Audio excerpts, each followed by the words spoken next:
German machine guns sounded different. Not slow, not steady. A ripping buzz. That sound froze enemy soldiers in place. America wanted that power, so it copied Germany's MG42.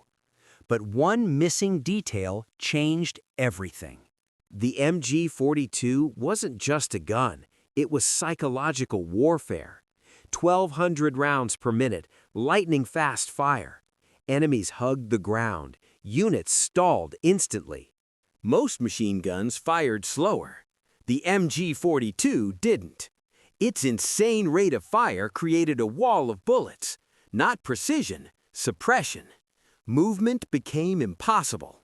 U.S. planners noticed. They wanted that sound, that dominance. After the war, America studied the MG42 closely.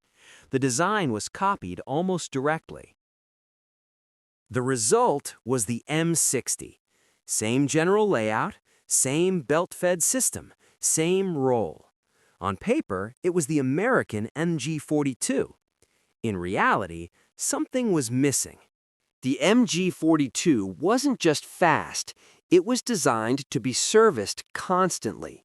Quick-change barrels, trained crews, strict discipline. Barrels overheated fast, and Germans planned for it. The M60 fired fast, too. But barrel changes were slower. Parts wore out faster. Maintenance was harder. Crews weren't trained the same way. The system broke down. Germany built squads around the MG42. The gun was the center. Riflemen supported it. America treated machine guns as support weapons. Same gun style, different philosophy. In combat, overheating mattered. Jams mattered. Broken parts mattered. A slightly slower gun that always works beats a fast one that fails.